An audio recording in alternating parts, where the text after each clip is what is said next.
اعوذ باللہ من الشیطان الرجیم بسم اللہ الرحمن الرحیم اولئک هم المؤمنون حقا لهم درجات عند ربهم ومغفرۃ ورزق کریم۔ ابھی آپ کے سامنے آیت نمبر 4 سورہ انفال کی تلاوت کی گئی۔ آج ہم کریں گے 4 سے لے کر 9 تک، آیت نمبر 4 سے آیت نمبر 9 تک کی تلاوت اور اس کا ترجمہ۔ آیت نمبر 4 کا ترجمہ دیکھتے ہیں۔ یہی ہیں وہ لوگ جو سچے مومن ہیں، ان کے لیے درجے ہیں بڑے ان کے رب کے ہاں، اور مغفرہ ہے، مغفرت اور رزقن کریم یعنی معافی اور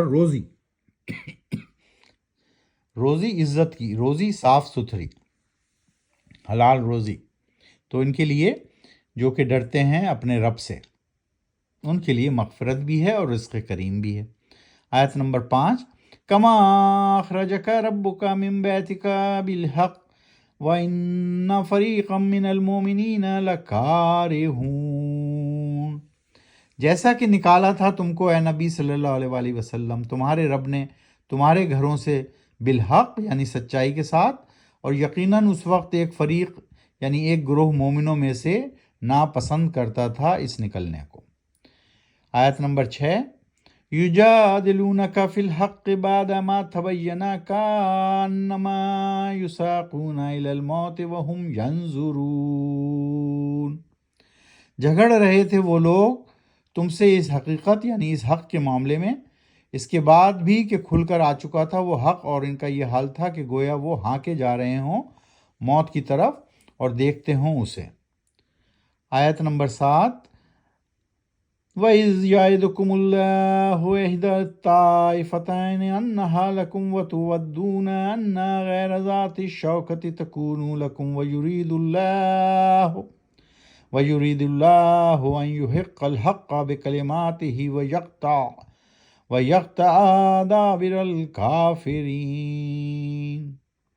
اور یاد کرو اس وقت کو جب وعدہ کر رہا تھا تم سے اللہ دو گروہوں میں سے ایک کا کہ یقیناً وہ مل جائے گا تم کو، اور تم چاہتے تھے کہ جو غیر مسلح یعنی کمزور گروہ ہو وہی تمہارے لیے ہو، اور چاہتا تھا اللہ کہ یہ ثابت کر دکھائے حق یعنی سچ کو اپنے کلمات یعنی فرمان کو کے مطابق، اور رکاوٹ دے جڑ کافروں کی، اور کاٹ دے جڑ کافروں کی، دابر الکافرین، یقطع کہتے ہیں قطع کرنے کو، کاٹنے کو، دابر الکافرین کافروں کی جڑ کاٹ دے۔ آیت نمبر 8، لِيُحِقَّ الْحَقَّ وَيُبْطِلَ الْبَاطِلَ وَلَوْ كَرِهَ الْمُجْرِمُونَ، تاکہ وہ اللہ حق کو حق، سچ کو سچ اور باطل کو باطل یعنی جھوٹ کو جھوٹ کر دے، چاہے کتنی ہی کراہت کریں، ناگوار لگے یہ بات مجرموں کو۔ آیت نمبر 9، اِذْ يَسْتَغِيثُونَ رَبَّكُمْ فَاسْتَجَابَ لَكُمْ أَنِّي مُمِدُّكُمْ بِأَلْفٍ مِّنَ الْمَلَائِكَةِ مُرْدِفِينَ، اور یاد کرو اس وقت کو بھی جب دعا کر رہے تھے تم مدد کے لیے اے نبی صلی اللہ علیہ وآلہ وسلم اپنے رب سے، پھر سن لی یعنی قبول کر لی اس نے تمہاری دعا، اور کہا یقیناً میں مدد کروں گا تم کو 1000 فرشتوں سے جو آتے جائیں گے لگاتار ایک دوسرے کے پیچھے۔ تو یہ جنگ بدر کا معاملے کی تشریحات ہیں، اور اللہ سبحانہ وتعالیٰ بتا رہے ہیں کہ جب حضور اکرم صلی اللہ علیہ وسلم نے مدد مانگی تو اللہ سبحانہ وتعالیٰ نے کہا کہ ہم نے تمہاری دعا قبول کر لی اور ہم تمہاری مدد کو فرشتے بھیجیں گے۔ تو اللہ سبحانہ وتعالیٰ نے مدد بھیجی اور اس طرح مسلمان جو ہے وہ غالب آئے، حالانکہ ان کی تعداد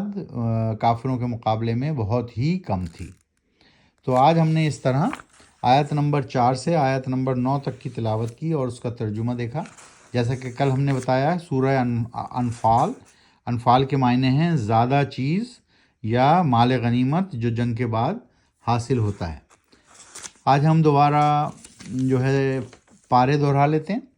پہلا پارا الف لام میم، دوسرا پارا سیاقول، تیسرا پارا تلک الرسل، چوتھا پارا لن تنالوا، پانچواں پارا والمحسنات، چھٹا پارا لا یحب اللہ، 7واں پارہ وَإِذَا سَمِعُوا، 8واں پارہ وَلَوْ أَنَّنَا، اور 9واں پارے میں ہیں ابھی ہم، اس کا نام ہے قال الملا۔ سو قال الملا پارے میں یعنی 9ویں پارے میں